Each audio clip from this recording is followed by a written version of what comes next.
당신 생일날 철새 탐사하러 가자. 참 멀리도 잡는다. 시간 있을 때 지금 가면 되겠구만. 우린 힘 하나 안 들이고 별거를 안 해. 35년이면 많이 살았지. 혼자 먹는다고 대충 떼워넘기지 말고 떨어져 나가니 속이 다 시원하네. 혼자 살아봐. 좋기만 한지.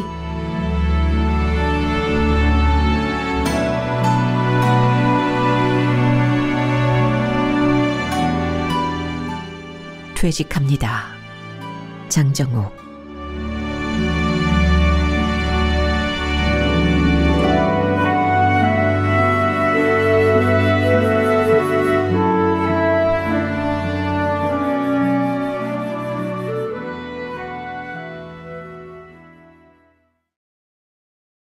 평화역에게 왕 회장이 간밤에 세상을 떠났다. 그저께 사무실에 앉아서 누군가와 통화하는 것을 보았는데 언제 그랬냐는 듯 딴 세상 사람이 되었다. 가을 낙엽 지듯이 조용히 사라진 그가 통화 중에 껄껄 웃던 모습을 잠시 떠올려 본다. 어쩌면 그 통화가 왕 회장이 사람답게 쓰고 간 마지막 에너지였는지도 모른다. 부고 알림 문자에 부의금 계좌가 들어있었다. 왕 회장은 고혈압으로 세상을 떠난 첫 번째 부인보다 38년을 더 살았다. 윤회의의 수레바퀴를 돌다 첫 번째 부인을 다시 만난다 해도 두 사람은 서로를 못 알아볼 것 같다. 생각해보니 부부는 생존 기간에만 유효한 주민등록증 같다.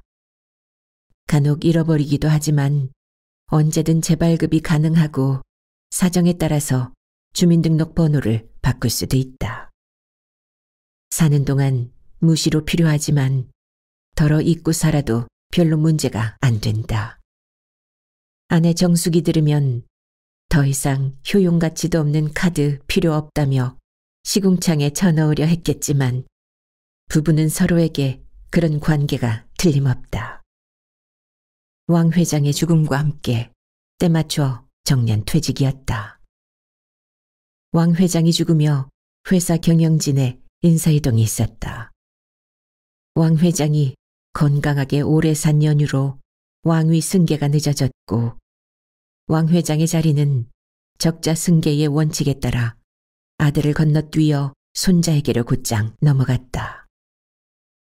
큰아들이 아버지보다 먼저 죽은 터라 왕위 승계가 손자에게 곧장 넘어가 회사가 갑자기 젊어진 것이 그리 좋지만은 않았다. 새 군주가 왕 회장 수하의 요직들을 갈아치우는 바람에 검은 양복 입은 사내들이 늘어 회사 분위기가 살벌해졌다. 우리도 까만 양복 챙겨 입어야 하는 거 아니야? 무슨 조직이냐, 까만 양복 입고 설치게. 농담처럼 푸념을 늘어놓지만 늘따리 기사들은 신임 회장의 눈에 자신들이 너무 늙어 보이지 않을까 걱정했다. 자칫 신임 회장의 심경에 변화가 일어서 늙은 기사들을 모두 젊은 사람으로 물갈이하라고 명령을 내리기라도 하면 그날로 실업자다. 이런저런 사정이야 어찌 되었건 왕 회장이 있을 때보다 회사 분위기가 무거워진 건 사실이었다. 정규직 20년을 근무하는 동안 버스로 달린 거리를 계산해 보았다. 버스는 내구 연한 9년에 연장 2년, 신규 출고 지연을 사유로 최대한 운행할 수 있는 6개월까지 합쳐 총 11년 6개월을 쓸 수 있다. 하루에 500km를 달린다고 치면 20년 동안 내가 달린 거리는 쉬는 날을 빼고 대충 잡아도 250만 킬로미터다. 지구에서 달까지의 거리가 38만 4천 킬로미터라니까 모르긴 해도 20년 동안 내가 버스로 달린 거리를 환산하면 달을 3번 왕복하고도 남을 거리다. 규정 속도 60km를 착실히 지키고 다닌 길이 달을 3번 다녀오고도 남을 거리라니 놀랄 수밖에. 버스 운전석 상단에 붙여두었던 사진을 떼어냈다. 코팅된 사진 속의 얼굴이 남 같았다. 20년 전 입사 사진을 찍을 때만 해도 빗으로 넘길 만큼 머리숱이 다부룩했다. 훤히 비어있는 정수리가 황폐해 보인다. 고정으로 타던 버스를 후배에게 넘기고 차에 싣고 다니던 개인용품을 비닐 쇼핑백에 담았다. 운전할 때만 신는 편안한 신발과 방석, 버스에 붙이고 다니던 이름표 같은 물품이었다. 정규직 사표를 쓰던 날 내게 촉탁기사라는 새로운 이름이 붙었다. 촉탁기사는 낡은 예비차를 맡고도 군소리 말아야 하고 언제 잘릴지 모르는 위태로운 생활에 삶을 맡겨야 하고 정규직보다 적은 임금을 받고도 미소와 친절을 외치며 벙긋벙긋 웃고 다녀야 한다. 기사의 미소와 친절이 회사의 이미지에 절대적인 영향을 미치는 탓에 어느 용역업체에서는 촉탁직을 채용할 때 사고로 죽어도 책임 못 진다는 계약서를 쓴대나 어쨌대나. 촉탁직은 고정으로 타는 차가 없어서 날마다 배낭을 메고 3번, 0번, 5번 등 순서 없이 차를 옮겨 다니는 뜨내기 신세다. 근래 들어 부쩍 허전해 보이는 민머리를 쓸며 아내에게 물었다. 모자를 쓸까? 가발을 쓸까? 정숙은 가발보다 모자가 편할 거라며 바람이 잘 통하는 여름 모자를 권했다. 거울에 비친 민머리를 보니 뭔지 모르게 억울했다. 특별히 잘못 살지도 않았는데 나만 폭삭 늙었다. 가발을 쓰면 용기도 생기고 청춘을 10년쯤 돌려받는 느낌이 든다지만 관리가 어렵다. 조카 결혼식 때 빌려 써보니 온몸에 열이 머리로 모이는 건 둘째치고 가려워서 할 짓이 아니었다. 그렇지 않아도 삐질삐질 새 나오는 땀 때문에 숨도 크게 못 쉬는데 가발까지 쓰고 다니니 손수건을 놓지 못했다. 촉탁 재계약도 해야 하고 승객들의 눈을 봐도 그렇고 해서 재래시장 모자 가게로 갔다. 마음에 드는 모자를 2개 골랐다. 헌팅캡을 쓴 모습이 5살은 젊어 보였다. 야구 모자를 써보았다. 그러자 10살쯤 젊어 보였다. 나이를 착각하게 만드는 젊은 분위기도 좋지만 야구 모자를 쓰고 마스크까지 끼니 TV 포토라인에서 자주 보던 얼굴을 닮았다. 언젠가 집에 잠깐 다녀올 일이 있어서 아들의 모자를 잠깐 빌렸었다. 어머니에게 가던 중 ATM기에서 돈을 찾아 나오는 누나를 만났다. 검은색 마스크를 끼고 옆에 쓱 다가서자 누나가 얼굴색이 파래져서 지갑을 움켜쥐고 종종걸음을 쳤다. 목소리 낮게 깔고 왜 도망치느냐며 어깨를 덥석 잡았더니 도둑이야 하고 소리를 질렀다. 그제야 마스크를 벗고 나야 나 하고 말했더니 누나가 미쳤냐며 시커먼 마스크는 뭐냐고 나무랐다. 밝은색의 평범한 모자와 브라운 계통의 고상해 보이는 헌팅캡을 들고 모자 가게를 나왔다. 교통카드 충전소에 신문을 사러 갔더니 매일 신문만 다 팔리고 없다. 월요일마다 실리는 막내의 칼럼을 보기 위해 신문 구독 신청을 했다. 누군가를 위해 글을 쓰고 싶었던 적이 있었나. 설핏 머리에 떠오른 사람이 있긴 하지만 까뮤의 어머니 같은 절대적인 존재는 없었다.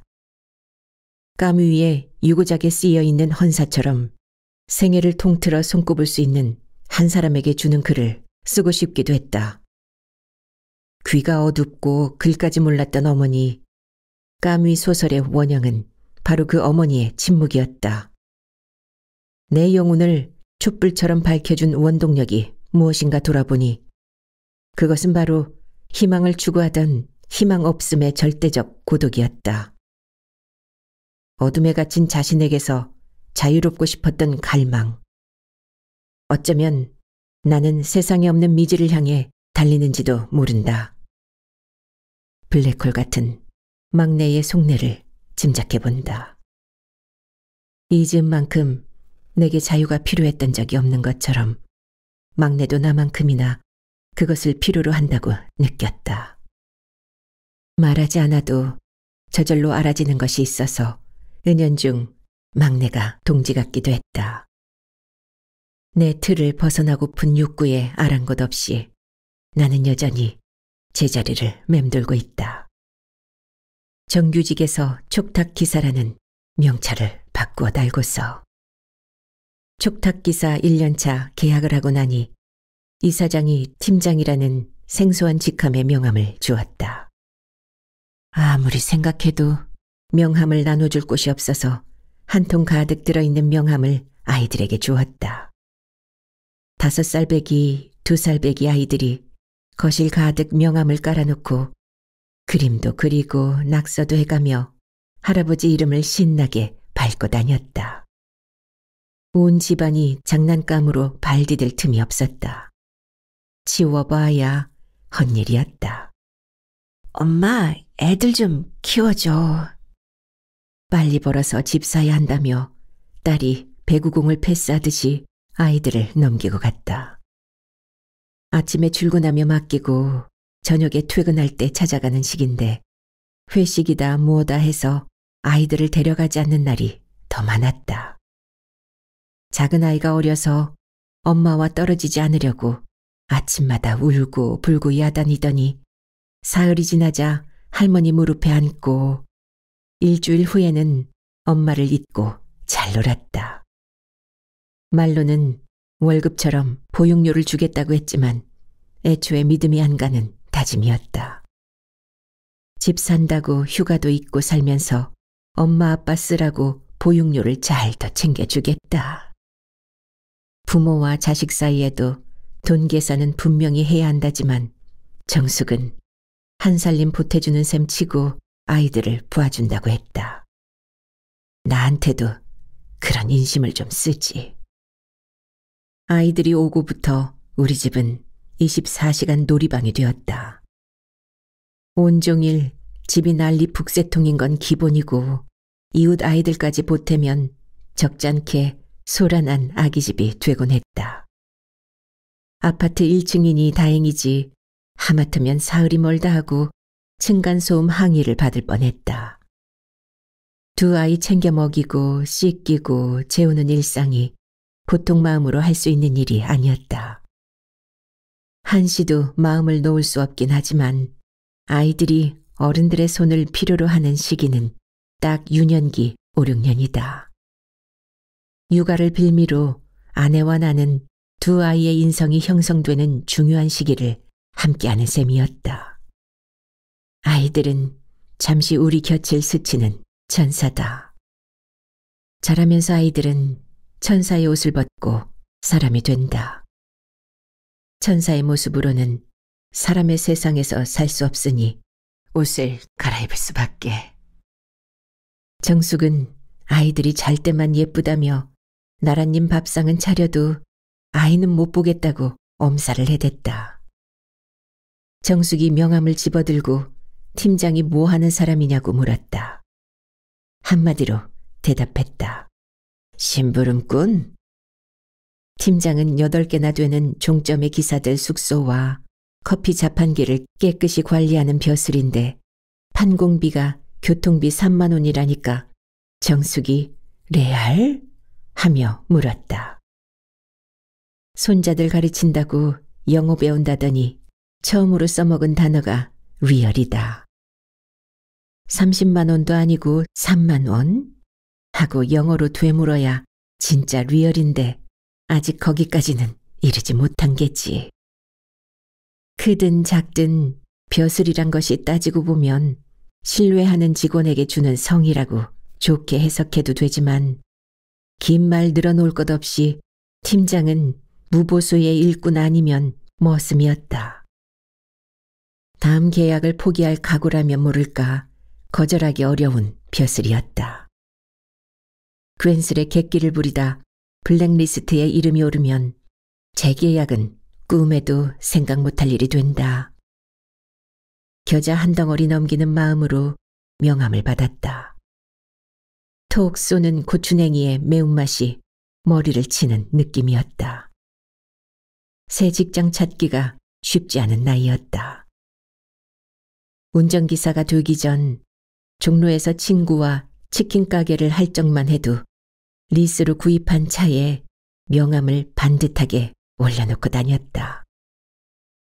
경찰의 기습으로 치킨 가게 뒷방에 고스톱판이 뒤집히며 가게를 접고 말았지만 하룻밤에 닭을 100마리씩 튀겨내던 시절이 첫사랑처럼 그리울 때가 허다하다. 내 돈 언제 갚을래? 자영에게 멱살 잡혀 택시 회사로 끌려가지 않았으면 아직도 비루먹은 개처럼 종로를 맴돌고 있을 것이다. 팀장을 맡고 가장 먼저 한 일은 8개나 되는 종점 숙소에 때 묻은 이불을 거두어 세탁하는 것이었다. 정규직으로 일할 때는 땀내 저른 이불과 베갯잇을 집까지 떠매고 오기도 했다. 회사 세탁기가 고장나서 빨래할 곳이 없었다. 정숙은 빨래 보따리 가져온다고 잔소리를 해대지만 더러워서 이불을 덮고 잘 수가 있어야 말이지. 자판기 커피 팔아서 세탁기를 샀기에 망정이지 또 집까지 빨랫감을 지고 올 뻔했다. 때가 찌들고 사내 냄새 물씬대는 이불을 세탁기에 넣었다. 한 번으로는 때가 안 빠져 2번씩 빨고 3번을 더 헹궈야 했다. 이불을 종점에 도로 갖다 놓으려면 빨래가 마를 동안 기다려야 했다. 빨래줄을 쳐서 3줄 가득 널어놓고 정류장 구석방에서 고스톱으로 시간을 보냈다. 돈만 잃지 않으면 고스톱보다 재미있는 놀이가 없다. 구경을 해도 재미있고 판에 끼어 앉아도 재미있고 동료의 어깨 너머로 화투판을 넘겨보고 있으려니 치맥가게 뒷방에 모여들던 사람들과 휘황한 불빛 속에서 펼쳐지던 도박판이 삼류 영화의 한 장면처럼 떠올랐다. 빚 갚는다고 통장을 들고 나가서 사흘 만에 귀가했더니 정숙이 가방 하나 던져주고 문을 잠갔다.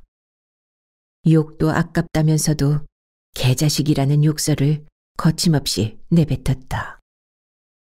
나랑 같이 쫓겨난 사랑을 힐끔 쳐다보았다. 딴에는 주인이 왔다고 반가워서 내 다리로 뛰어오르다 함께 쫓겨났다. 사랑은 한참 동안 나랑 놀다 어디론가 가버렸다. 걔는 제 집이 아니어도 따로 갈 곳이 있나 보다. 개자식이라고? 그 말은 열흘이고 한 달이고 집에 들어올 생각도 말고 함께 살겠다는 생각마저 접으라는 비공식 선언이었다.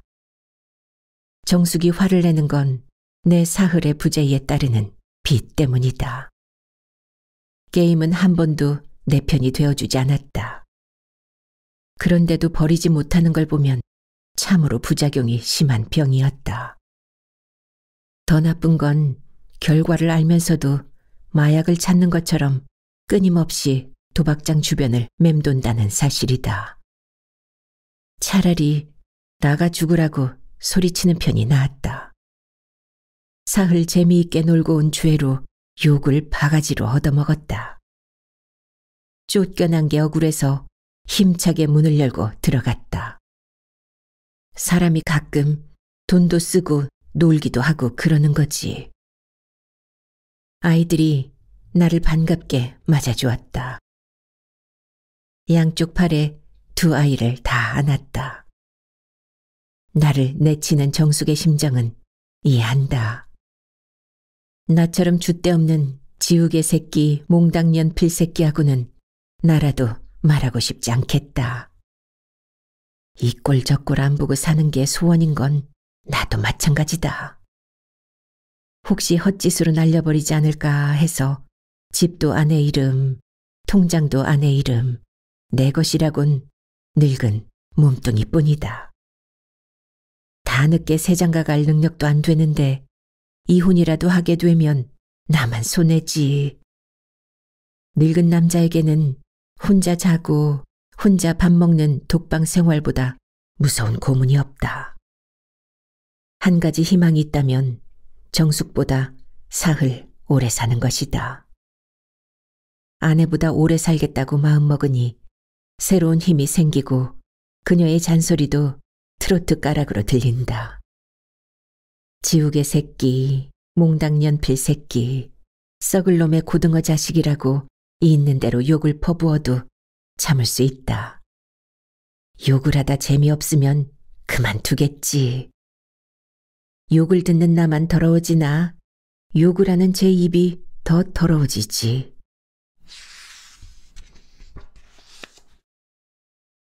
정숙은 퇴직 없는 직업이라고 치맥 가게를 좋아했다. 친구와 동업하지 말고 둘이 하자는 정숙의 말을 들었어야 했다. 젊을 때 크게 벌어서 크게 먹어야 한다고 우긴 건 친구의 영향이 컸다. 큰 거 좋아하다 빚만 잔뜩 졌다. 자영은 좁은 공간에 갇히기 싫은 내 입장 따위 안중에도 없고 택시 3년만 하면 자기가 하던 개인 택시를 넘겨주겠다고 했다. 자영은 택시를 너무 오래 해서 넌더리가 난다며 귀농을 준비 중이었다. 개인 택시를 무담보 무이자로 내게 넘기겠다는 말이 마음에 들어서 택시 회사에 입사했다. 롤러코스터를 타듯이 온종일 도로를 맴도는 게 죽기보다 싫지만 법인 택시 3년 경력이 있어야 개인 택시를 살 수 있으니 자영의 마음이 고마워서 시작한 일이지만 택시는 내 적성에 맞지 않았다. 부족한 산업금을 내 돈으로 채워가며 겨우 3년을 채우고 자영의 차를 받았지만 개인 택시가 생각처럼 돈이 되지 않는 일이어서 실망이 컸다. 직장인처럼 생활이 되도록 벌려면 하루에 300km 이상 500km 정도는 달려야 그럭저럭 생활비가 된다. 부재를 빼고 20일 죽도록 일해도 차 밑에 들어가는 돈을 빼면 구급 공무원 1호봉도 안 된다. 택시 회사에서 함께 교대하던 동료 기사에게서 전화가 왔다. 형님, 횡단보도에서 사람을 쳤는데 회사에서 보험 접수를 시켜주지 않아요. 4년제 졸업 후에도 취업을 못하고 있다 급한 불이나 끄자고 택시를 선택한 청년이었다. 택시 공제조합은 11대 항목 중과실 사고라며 사고 비용을 그 청년 기사에게 고스란히 떠안기려 했다. 청년 기사는 개인 합의로 300만 원이나 써야 할 지경에 이르렀다. 공제조합을 믿지 말고 경찰에 신고부터 하라고 했다. 전국에 택시가 몇 대 굴러다니는지 아느냐고. 마음만 먹으면 법인 택시 89,724대 중에서 마음대로 골라 탈 수 있으니까 걱정하지 말고 신고하라 일렀다. 네 하며 고개를 끄덕이던 그가 어느 날 세상이 싫다며 욕실에서 목을 매달았다. 그가 병원에 실려갔다는 연락을 받고 갈림길에서 하마터면 중앙분리대를 처박을 뻔했다. 혼자 타고 있었기에 망정이지 손님이라도 타고 있었으면 한꺼번에 갈 뻔했다. 그날 나는 개인 택시를 버리기로 마음먹었다. 적성에 맞지 않는 일을 하다 명을 재촉하면 너무 억울할 것 같았다. 차를 팔아서 자영에게 진 빚을 갚고 나니 땡전 한 푼 남지 않았다. 명함을 쓰레기통에 버렸다. 손님을 찾아다니지 않아도 된다는 사실에 안심했다. 차를 버리고 나니 할 일이 없었다. 생각도 못해 동수를 찾아갔다. 동수 뒤에 앉아서 마을버스의 코스와 분위기를 익혔다. 버스가 크고 높아서 시야가 잘 보이는 게 마음에 들었다. 게다가 시골길로만 다니니 답답하던 속이 확 트였다. 양파밭, 마늘밭, 파밭에 시퍼런 물결을 보고 있노라니 마음이 가을 하늘처럼 순해지고 맑아졌다. 자영은 도저히 못 살겠거든 시골로 오라고 했다. 빈대도 낯짝이 있지. 개인 택시까지 털어먹었는데 또 자영 신세를 질 수 없어서 버스 회사에 들어가기로 했다. 없는 경력까지 만들어서 서류를 넣긴 했지만 버스 회사에서 나를 불러줄 거라는 기대는 꿈에도 하지 않았다. 일하러 오라는 연락을 받고 정숙에게 볼을 꼬집어 보라고 했다. 기회의 신은 한쪽 문을 닫을 때 항상 다른 쪽 문을 열어두신다는 말은 진리였다. 일을 한다. 다른 말이 필요치 않았다. 어디에 있든지 일과 돈만이 사람 취급을 해주고 큰소리치게 해주는 첫째 조건이었다.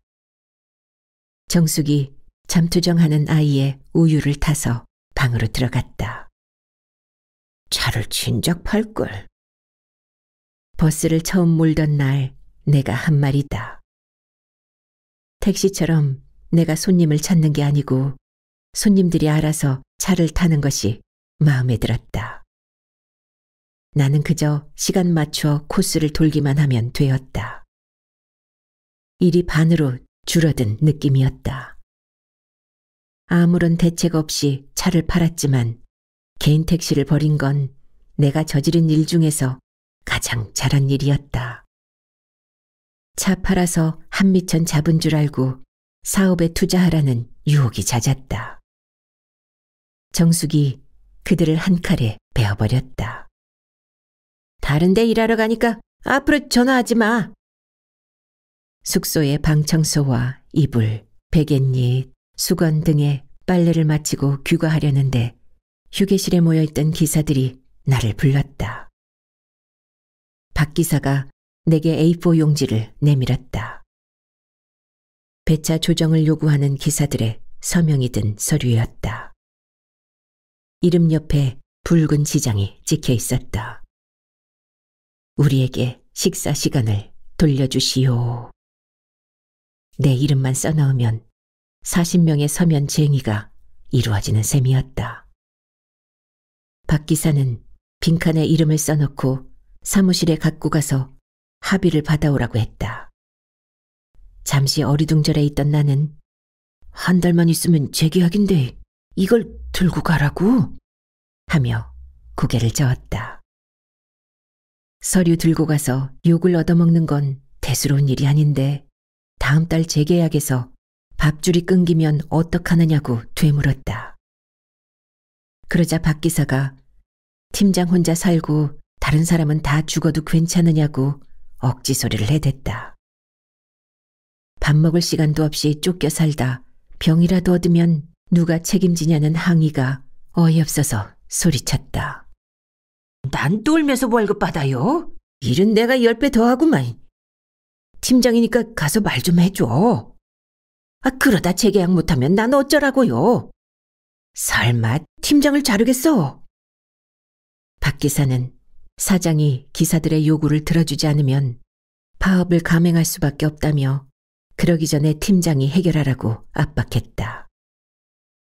팀장이 노동조합장이나 되는 줄 알지만 고작해야 교통비 3만 원 받는 심부름꾼이었다.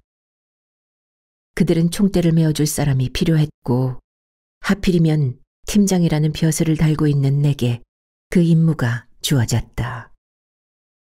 저나 나나 파리 목숨이기는 마찬가지라고 외쳐보아야 제 낯짝에 침 뱉기다. 마라톤 경기한다고 도로를 차단한 데다 나들이 인파로 차가 밀려 다들 예민한 상태였다. 허리 아픈 사람, 전립선 비대증으로 고생 중인 사람, 운전석에 앉아서 먹은 김밥 때문에 속이 아프다는 사람까지 환자가 지천이었다. 촉탁직 계약을 앞두고 회사와 껄끄러운 관계를 만들고 싶지 않지만 단체로 움직이는 노사분규에서 혼자만 살겠다고 몸을 뺄 수 없어서 역기를 들어올리는 마음으로 문서 전달을 떠맡았다. 시외버스 기사와 회사의 노사 갈등은 오지 노선이 폐지되며 시작되었다. 적자를 메워주던 정부 지원금이 끊기자 평화 여객은 오지 마을 구석까지 들어가던 노선을 줄였다. 장날이 되면 오지의 농민들이 장터로 몰려들곤 했는데 노선이 폐지되며 그들은 더 이상 버스를 이용할 수 없게 되었다. 회사는 남아도는 버스를 일반 노선에 투입했다. 그러자 기사들은 늘어난 운행 횟수에 허리 한번 펴지 못하고 쫓겨다녔다. 이러다 병나면 인생 종치는 거지. 우리도 권리를 찾자고. A4 용지에 건의사항을 기록하고 이에 동의하는 이들의 이름과 지장을 받으며 청원서가 만들어졌다. 시내버스처럼 노동조합이 있으면 걱정할 필요 없는데 시외버스는 인원이 적어서 노조가 결성되지 않았다. 서류를 들고 사무실로 갔다.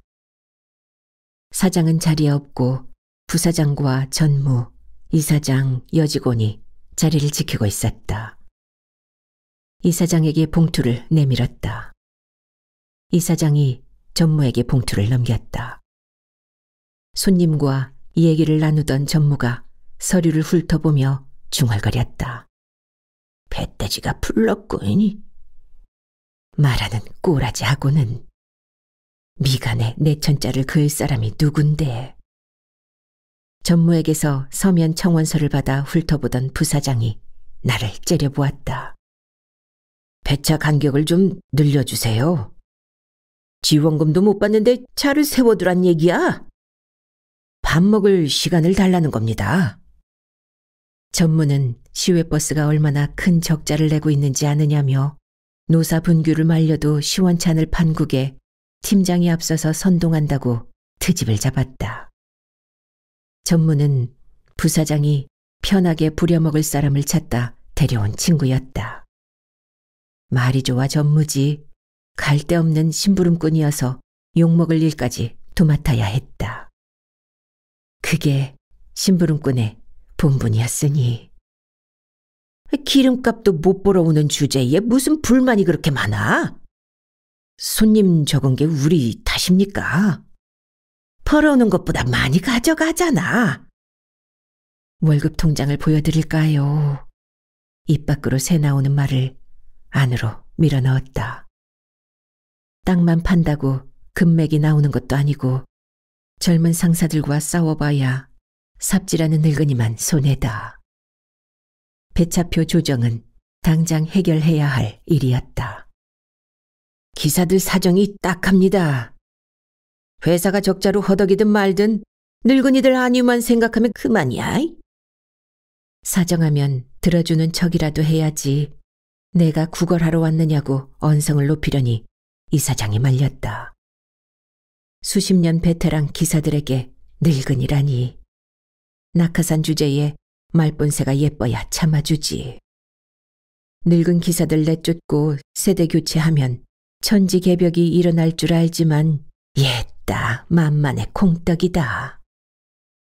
촉탁이니 적게 받고도 입 붙이고 있지.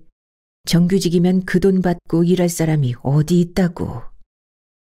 못하겠으면 다들 사표 써. 안 말릴 테니까. 부사장이 한마디 내지르고 나가자 전무도 쪼르르 따라간다. 그들의 차가 회사 밖으로 사라지고 사무실에는 아무 발언권 없는 이사장과 사무직원, 서명 청원서만 남았다. 말발 안 서고 고난도 미적지근한 이사장이 시원한 매실차를 주며 식사하러 갔다고 그들을 변명했다. 나는 내친 김에 할 일을 다 할 셈으로 이사장에게 배차 운행표를 보여주며 이런 시간표로는 기사들이 뇌졸중으로 쓰러지기 알맞다고 했다.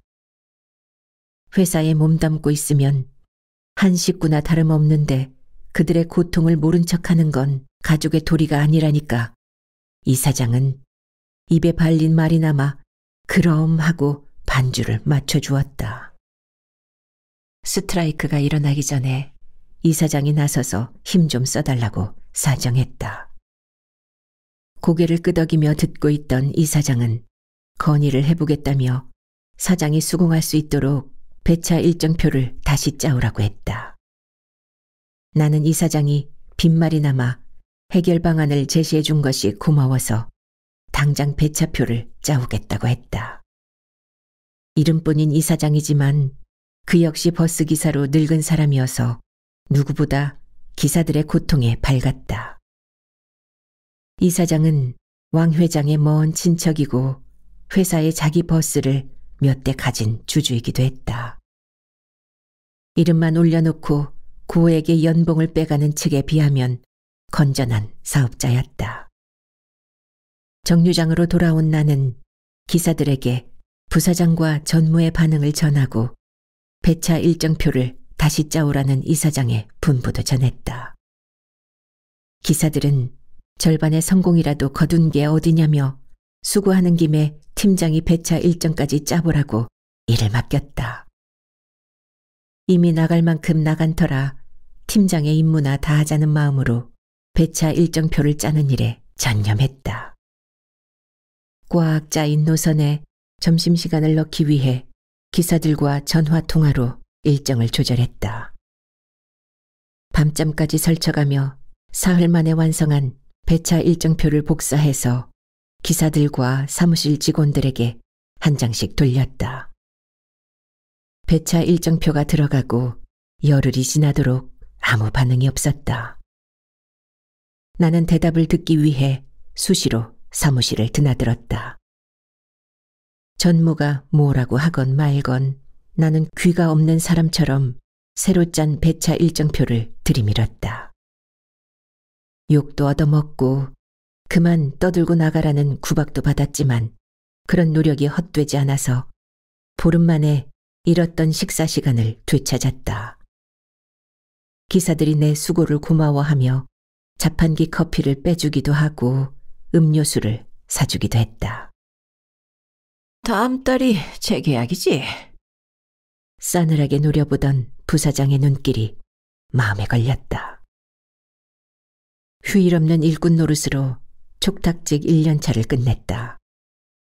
12달을 꽉 채우면 퇴직금이라든가 근속수당 등의 문제가 발생하기 때문에 촉탁기사는 재계약 전에 한 달 쉬는 걸 원칙으로 했다. 기사에게 기본급 외의 수당을 한 푼도 더 주지 않으려는 수단이었다. 덕분에 푹 놀아보자며 한 달 편하게 쉬었는데도 출근하라는 연락이 없었다. 무임 휴가가 한 달 보름이 지나고 2달이 되자 앉은 자리가 불편해지기 시작했다. 30분마다 열어보지만 휴대폰은 고장이 난 것처럼 묵묵부답이었다.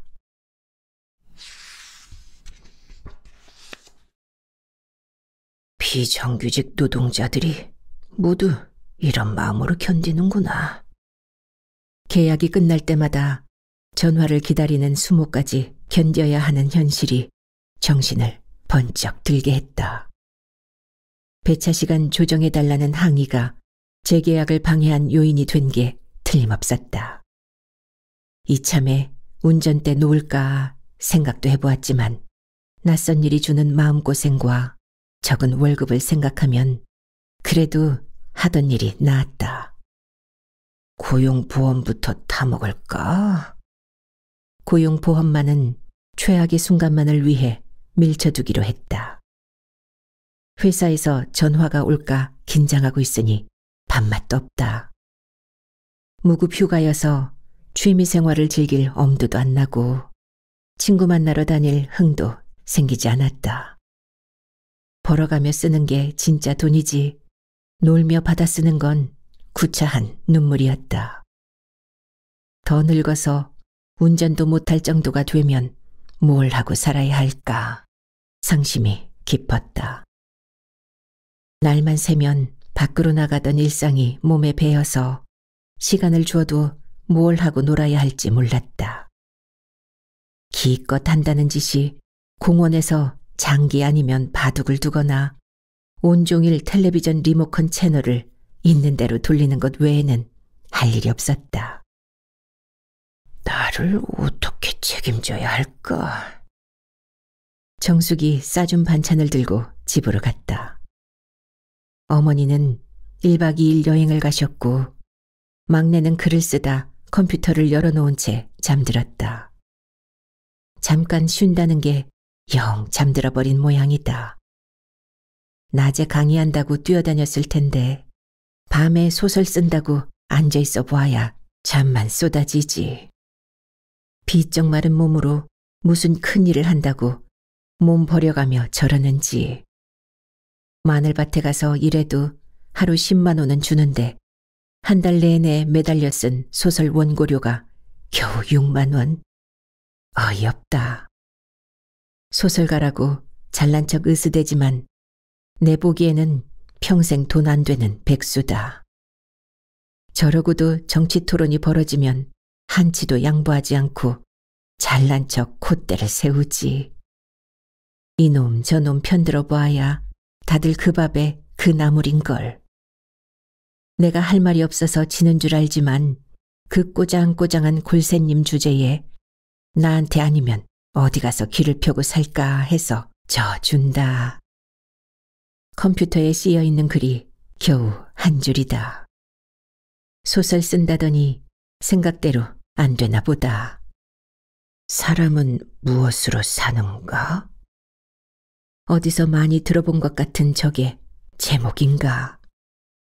제목에 있는 사람을 기사로 바꾸었다.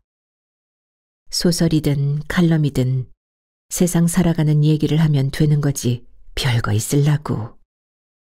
상속받은 권력을 믿고 아버지 뻘 되는 사람에게 욕을 퍼붓던 금수저 얘기만으로도 소설이 한 권이다. 화풀이 하듯이 생생하게 욕까지 넣어가며 촉탁 재계약을 앞둔 심정을 풀어놓고 보니 알겠다. 거짓말 같은 소설이 왜 필요한지. 자기 일도 남의 일처럼 남의 일도 자기 일처럼 분노하고 원망하고 슬퍼하며 쓰다 보니 속이 조금 풀린다. 글을 통해서 후련함을 느끼는 그게 카타르시스라던가. 재미든 분풀이든 다 좋은데 가슴이 싸하게 시리다. 괜히 나서서 잘리기나 하고. 첫 단추를 잘못 꿰어 적성에도 맞지 않고 돈도 못 버는 일로 인생을 낭비하고 말았지만 한때 내게도 근사한 꿈이 있었다. 퇴직하면 꼭 해보고 싶었던 일이 철새 탐사였다. 망원 렌즈가 달린 카메라를 들고 철새 탐사를 하는 나를 꿈꾸었다. 친구의 출사를 몇 번 따라다니다 퇴직 후로 미루었다. 사진 찍는 일이 생각보다 돈과 시간이 많이 들었다. 새들은 계절 따라 대이동을 할 때 맨몸 하나로 길을 떠난다. 맨몸으로 다니는 그들을 사진에 담는데 한 달 월급이 아무렇지 않게 들어간다는 사실이 아이러니했다. 새처럼 살아야 하는데 사람은 인생 그 자체가 욕심덩어리다. 택시기사 중 최고령자가 93세라든가. 인생을 100년으로 잡으면 내 앞에 아직 38년이란 세월이 남아있다. 무엇으로 그 시간을 채워야 할까? 가만히 있자. 마누라 생일이 언제지? 11월인가? 그때쯤이면 겨울을 나려고 철새들이 서천으로 몰려들 때다. 전문가가 되겠다는 욕심을 버리고 뚝딱이라도 들고 가는 게 낫겠다. 11월이면 겨울이 시작될 무렵이니까 유부도 갯벌에 흰뺨 검둥오리와 물닭, 흑두루미가 무한정으로 몰려들 때다. 그동안 못 챙겨준 정숙의 생일을 근사하게 한번 챙겨주기로 했다. 당신 생일날 철새 탐사하러 가자. 참 멀리도 잡는다. 시간 있을 때 지금 가면 되겠구만. 지금 가면 철새가 없는데. 바다 보고 회 먹으면 되지. 설마 갯벌이 비었을라고. 다음 주에 딸 내외가 휴가를 받으면 가기로 했다. 아이들을 맡겨야 갈 수 있으니 아내 말대로 여름에 겨울 약속을 미리 해두면 못 지킬 확률이 100%다. 회사에서 언제 부를지 몰라서 시간 있을 때 다녀오기로 했다. 여행을 꼭 생일날 가야 하는 것도 아니고 어디든 다녀왔다는 사실이 중요하다. 아침 일찍 나서서 점심으로 싱싱한 회를 먹고 오면 생일을 그냥 넘겼다는 원망은 비한다. 구미에 맞으면 방을 얻어서 1박 갈 수도 있고. 얼마 만에 외출인지 기억도 안 나네. 여행을 싫어하는 것도 아닌데 차일 비일 미루다 그렇게 되었다. 정숙은 틈만 나면 나가자고 보채지만 직업이 운전사인데 노는 날까지 운전을 하고 다니는 게 싫었다. 정숙은 내 마음을 모른다. 내가 얼마나 하기 싫은 일을 하고 사는지. 2달쯤 놀고 있으니 어디든 다녀오고 싶기도 했다. 배차 일정에 맞춰 휴무가 정해지기 때문에 날짜를 정해놓고 다니기가 어렵다. 동창회도 거의 불참이고 제사나 명절, 잔치 등의 집안 행사는 정숙이 대표로 뛰어다닌다. 날마다 승객들을 실어 나르면서도 정작 우리는 계절이나 이름 있는 날을 다 잊고 산다. 명절에 가족끼리 모여 앉아 밥을 먹어본 적도 없다. 자영에게 끌려 택시 회사로 가지만 않았어도 동네의 작은 치킨 가게를 오픈할 수 있었다. 정숙에게 운전하기 싫다고 몇 번 말했지만 들은 척도 안 했다. 가정을 가진 사람이 일을 싫다고 하는데 무슨 수로 그 싫음을 덜어주겠느냐고 쏘아붙였다. 내가 일하는 기계냐며 대판 싸웠다. 정숙은 일하는 기계가 되어야 자식 키우고 산다며 엄살 부리지 말라고 입을 막았다. 정숙이 산부인과 식당에 다닐 때였다. 그날 M1 선풍기만 박살났다. 책임지기 싫으면서 결혼은 왜 했느냐는 냉혹한 대꾸가 꿈속까지 따라다녔다. 일하러 오라는 연락을 기다리다 못해 사무실로 갔다. 기사들의 인사권을 가진 사장은 자리에 없고 부사장과 싸가지 전무, 이사장이 자리를 지키고 있었다. 하루 벌어서 사는 사람인데 얼마나 더 기다려야 일을 시킬 거냐고 물었다. 그러자 전무는 기사가 많으니 순서대로 입사해야 할 거 아니냐며 부를 때까지 기다리라고 했다. 배차 조정 안건 때문에 그러세요? 지나간 일은 모르겠고 하여튼 지금은 안 돼. 벌써 2달이나 지났습니다. 1달 더 기다리면 되겠네. 기사들의 의견을 전한 팀장이 무슨 잘못이냐고 따졌다. 팀장이 고작 청소하고 이불 빨래하는 사람이냐고 대들었다. 전무는 시키는 일만 하면 되지 왜 중불나게 나서느냐며 잘난 척하는 것들은 당해보아야 정신을 차린다고 얄기죽거렸다. 부사장에게 일을 시킬 건지 말 건지 분명히 말해달라고 했다. 그러자 전무가 나서서 1달 더 기다리라는 말을 못 들었느냐며 나가든 말든 알아서 하라며 신문을 펼쳤다. 화가 폭발했다. 나는 책상 위에 놓여있는 부사장의 명함을 집어 벽에 던졌다. 명함이 온 바닥에 깔렸다.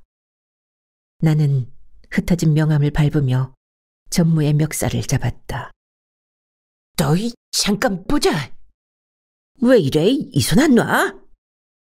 애새끼가 보자 하니까 쥐한테 반말이야.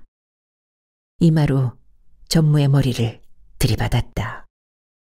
전무가 아이쿠 비명을 지르며 나둥그러졌다.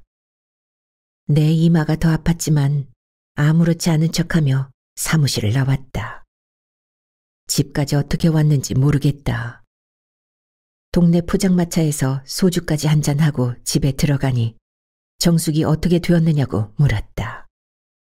전무 이마를 박치기로 들이받고 왔다니까 정숙이 폭력은 왜 쓰냐며 내 등짝을 후려쳤다. 그러면서 잘리기 전에 먼저 차버린 건 잘했다고 했다. 매년 재계약을 해야 하는데 그때마다 손 비비고 속 끓이면 너무 슬플 것 같다는 말에 위로받았다. 그녀가 풀 죽은 목소리로 말했다. 설마 일할 데 없을라고. 군소재지의 마을버스와 시외버스, 고속버스, 관광버스 다 합치면 전국의 버스 회사가 5만 개는 된다며 걱정하지 말라고 다독였다. 5만 개라는 물리적 숫자와 상관없이 새빵에서 쫓겨난 것 같은 기분을 어쩌지 못했다. 늙음의 초입에서 만난 위기를 어떻게 극복할까 고민하다 동수의 전화번호를 눌렀다. 어려울 때마다 구원투수가 되어준 친구였다. 촉탁 2년차 계약이 어렵겠다고 털어놓았다. 배차 시간표 조정해달라고 나선 게 밉단다. 20년 장기 근속을 비닐봉다리 취급이야. 아쉬울 때 쓰고 나면 그만인가 보다. 촉탁은 잘려도 하소연할 곳이 없는 일꾼이었다.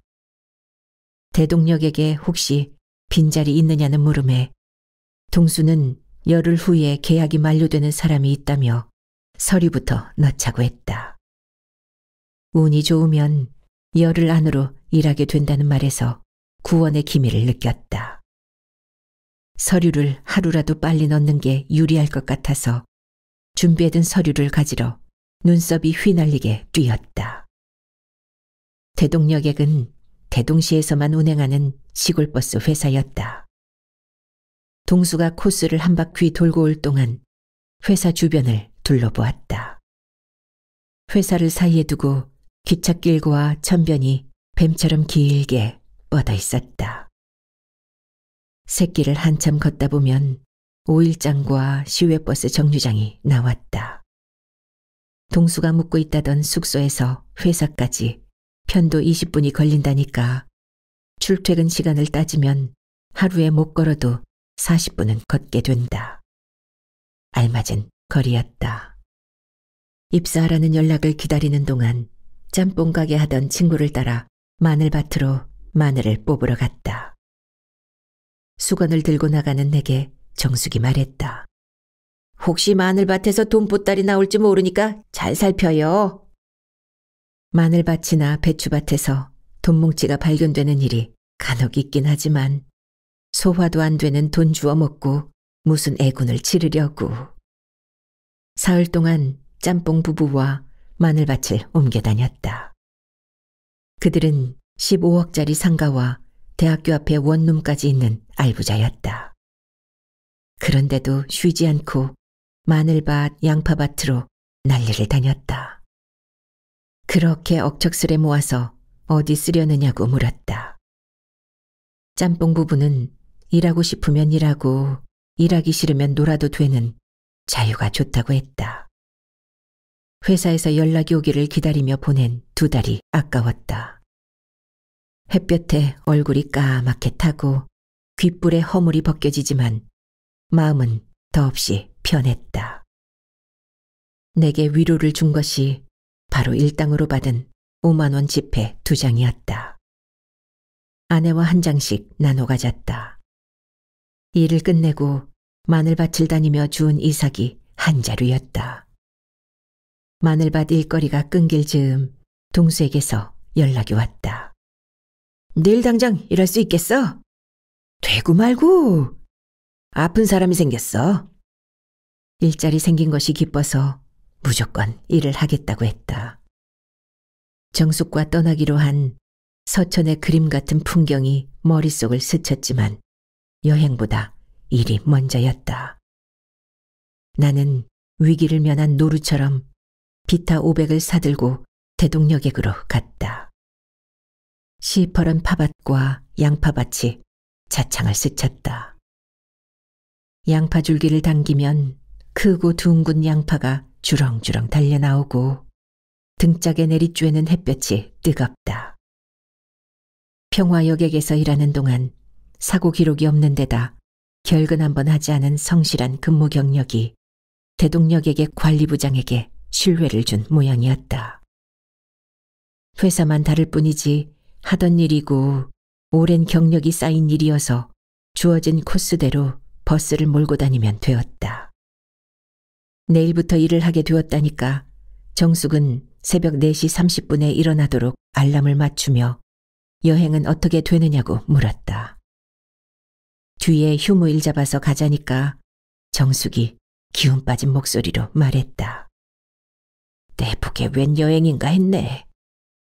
달리 할 말이 없어서 출근하지 말까?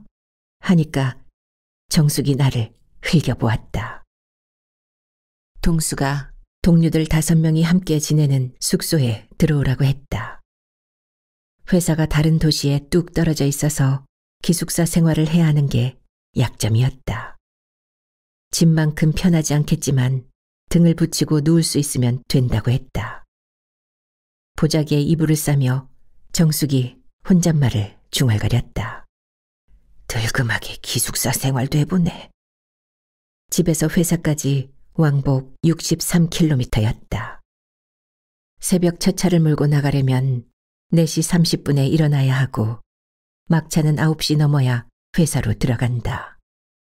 출퇴근으로 시간을 보내면 하루 5시간 이상 자기 어려워 동료 5명이 모여 사는 방에 입주하기로 했다. 집이 넓긴 한데 쪽방이 2개뿐이어서 나와 동식은 거실 신세를 져야 했다. 봄부터 가을까지는 거실에 전기 매트를 깔고 잔다지만 겨울에는 외풍이 셀 것 같았다. 그건 나중에 겨울이 오면 걱정할 일이었다. 대동시에 거주하는 사람만 입사가 가능하다는 조건 때문에 내 주민등록만 대동시로 옮겼다. 다들 황혼이혼도 하는데 우린 힘 하나 안 들이고 별거를 안 해. 35년이면 많이 살았지. 가져갈 이불과 옷을 차에 실었다. 이혼하자고 소리치며 싸운 것이 엊그제였다. 이별의 연습인가. 문득 그런 생각이 들었다. 상처 없이 헤어지는 법을 가르치려는지. 만약 이것이 살아서 맞는 헤어짐이 아니고 죽음으로 인한 이별이라면 마음에 캥기는 게 많을 것 같았다. 떨어져 있는 동안 서로 이해할 시간을 가져보라는 뜻인지도 모른다. 신은 늘 한쪽 문을 닫을 때 다른 쪽 문을 열어두시니. 금비령이 도시와 도시를 잇는 경계선이다. 지금은 터널이 뚫렸지만 금비령은 옛적부터 도적의 출몰이 잦았던 곳이다. 터널만 지나면 풍경이 달라지고 창으로 새드는 공기까지 다르다. 대동시는 물이 많은 도시여서 안개가 잦다. 라이트를 켜고 속도를 늦추어 내리막길을 달리는 동안 내가 살았던 도시가 안개 뒤로 사라졌다. 결혼 후 주소를 옮기고 이불과 옷까지 싸서 집을 나오기는 처음이다. 아내의 심란함은 뒷전이고 갑작스런 별거가 내게 야릇한 양가 감정을 안겨주었다. 해방감으로 설레기도 하고 쫓겨난 기분이 들기도 했다. 무거운 짐을 벗어버린 듯 홀가분한 이것이 자유인가. 계곡의 웅숭 깊은 고요 속에서 산비둘기가 울었다. 들판은 가없는 햇빛과 바람을 맞으며 7월의 오후를 즐겼다. 고추잠자리가 날아다녔다. 혼자 먹는다고 대충 떼워 넘기지 말고. 밥이 넘어갈지 모르겠네. 놀면서 구박받은 걸 생각하면 굶어 죽거나 말거나. 외로워 보아야 사람 귀한 줄 알지. 식당 가면 밥 줘, 숙소에 가면 재워줘. 세상 부러울 게 없었다. 숙소에서 10분 거리에 식당과 터미널, 회사와 오일장, 무궁화 호가 서는 기차역까지 몰려 있어서 마음만 먹으면 어디든 갈 수 있다. 마음은 날렵한 스포츠카를 한 대 장만한 기분인데 실제 상황은 방이 없어서 거실에 잠자리를 깔아야 하는 노숙자 신세였다. 방울 휘둘러 보던 아내가 말했다. 겨울 오기 전에 원룸을 따로 얻어야겠다. 있어 보고 불편하면 옮기든지. 마음에 걸린 부분을 짚어주는 정숙의 해결책이 명쾌하다. 행거를 걸치고 가방을 풀었다. 행거에 옷을 걸다 보니 셔츠를 뒤집어 입은 내 모습이 거울에 비쳤다. 이제는 옷을 뒤집어 입어도 말해주는 사람이 없겠네. 별거가 뭔지 알 것 같았다. 별거는 서로의 눈에서 멀어지는 것이고 서로의 관심에서 벗어나는 것이었다. 아내가 나 모르게 숨겨둔 신용카드를 못 찾아서 사용할 수 없었듯이 어느 때고 나도 숨겨둔 비자금을 잊어버리는 날을 맞게 될 터이다. 혼자 어떻게 살래? 동창회도 가고 여행도 가고. 혼자 산을 타는 건 위험하니까 동네 천변이나 열심히 걸으라고. 누가 돈 빌려달라면 무조건 없다 잡아떼고 모르는 번호는 받지도 말고 밤늦게 다니지도 말라는 주의를 한참 늘어놓았다. 그러자 정숙이 걱정은 되느냐고 물었다. 너무 믿어서 그런지 여태 아내 걱정을 한 번도 하지 않은 것 같다. 조른하는 마당에 걱정을 다 해주고. 휴무가 일주일에 한 번인데 조르는 무슨. 옷을 벗어서 도로 뒤집어 입으니 정숙이 입을 삐죽이며 쳐다보았다. 앙큼하게 알고도 모른 척 했던가 보다. 하여튼 저 마누라 은근히 못된 구석이 있다니까. 하긴 옷 뒤집어 입는 게 무슨 대수인가. 어디 가서 팬티만 뒤집어 입고 오지 않으면 되지. 아내의 귀밑머리가 허옇다. 시간 많을 때 머리에 염색약이나 발라줄걸. 둘의 연지에 차가 많이 서 있다. 연꽃이 필 때다. 정자에 다리를 뻗고 앉았다. 서둘러 숙소에 가보아야 옷 정리가 끝나면 빈 방에 혼자 앉아 있어야 할걸. 정숙의 머리뿌리가 눈에 거슬린다. 언제 저렇게 늙었지? 까만 원피스 입고 버들가지처럼 낭창대던 것이 어제 같은데 그때나 지금이나 새침하고 냉정한 건 변함이 없는데 어느새 아내가 늙어가고 있다. 가만히 있자. 첫 키스를 한 것이 망우공원이었나 화원동산이었나. 부부가 늙는다는 건 두 쪽이었던 물방울이 하나가 되고 그 하나가 다시 분리되어 본래의 자기 모습으로 돌아가는 것이다. 막내가 써놓은 소설에서 외운 말이다. 미리 받아둔 열쇠로 문을 따고 들어갔다. 방장이 돌싱이어서 세탁기, 냉장고, 가스레인지 등 살림도구 일체가 갖추어져 있었다. 일을 마치고 라면이라도 끓여 먹을 수 있어서 다행이었다. 회사에 신입이 한 명 들어올 때마다 넓은 방에 좀 얹혀 살자며 모이다 보니 숙소의 식구가 6명이다. 방장에게 1년치 방세를 한꺼번에 주었다.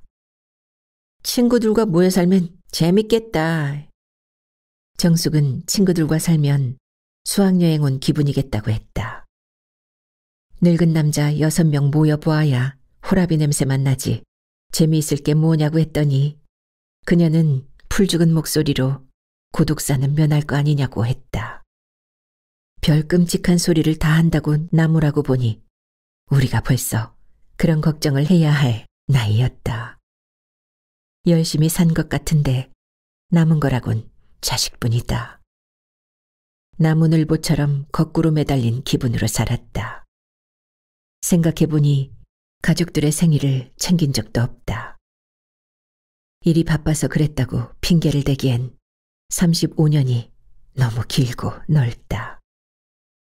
떨어져 살게 되고서야 내 과오가 보인다. 행거에 옷을 다 걸었다. 이제 정숙이 혼자 집으로 돌아갈 시간이다. 아내의 등을 타인의 것인 듯 바라보는 날이 올 줄 몰랐다. 당신 생일 때 한우 먹자. 날짜가 맞을지 모르겠지만. 휴무 때 먹고 나중에 또 먹으면 되지.